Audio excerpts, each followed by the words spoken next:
యెహోవా నీవే మా దేవుడవు, నరమాత్రులను నీవు పైన జయముందనీయకుమని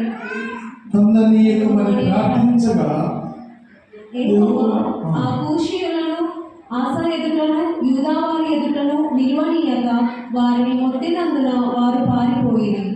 ఆమేన్ ఆమేన్.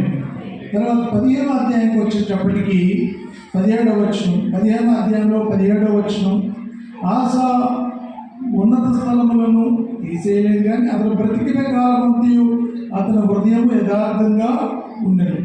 ఆసా ఏలుబడి యందు 35వ సంవత్సరం వరకు యుద్ధములు జరిగాయి. 35 సంవత్సరాలు అతడు యథార్థంగా నడిచాడు.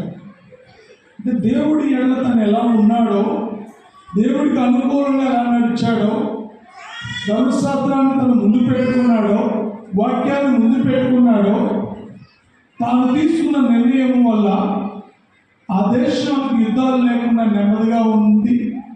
అటువంటి పరిస్థితుల్లో ఓ భయంకరమైన సైన్యం వచ్చినప్పటికీ దేవుడు వారి పక్షంలో ఉండి జయం చేసేశాడు. హల్లెలూయా హల్లెలూయా.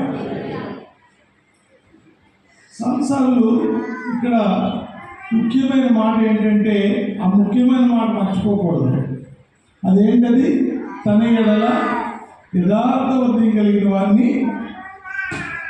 బలపరచుటకై యెహోవా కనుదృష్టి సంచారం చేర్చును.